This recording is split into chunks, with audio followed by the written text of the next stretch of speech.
The Bible says, Bible പറയുന്നു you have an enemy, നിങ്ങൾക്കൊരു ശത്രുവുണ്ട്, which is totally disarmed. Colossians chapter 2 verse 15.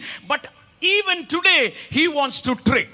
കൊലോസ്യ ലേഖനം 2:15 പറയുന്നത് പോലെ അവൻ ക്രൂശിൽ ആയുധവർഗം വയ്ക്കപ്പെട്ടവനാണ്, പക്ഷെ അവൻ തന്ത്രശാലിയാണ്. 4 or 5 words relating to the devil, Jesus and the Holy Spirit has spoken.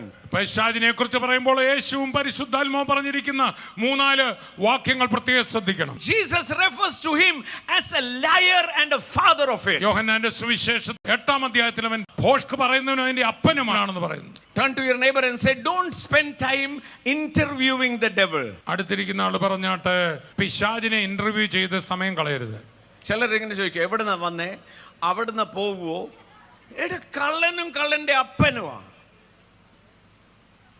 That is why Jesus said, go, meaning he didn't want to even talk to him. Go. And today we say, go in the name of Jesus. അതുകൊണ്ടാണ് യേശു കർത്താവ് പോ എന്ന് പറഞ്ഞപ്പോൾ പിശാചുകൾ വിട്ടുപോയി അവയെ മിണ്ടാൻ സമ്മതിച്ചില്ല. നമ്മൾ എന്ന് പറയുന്നത് ആ യേശുവിന്റെ നാമത്തിൽ ദുരാത്മാവെ വിട്ടുപോകുന്നു. Hallelujah.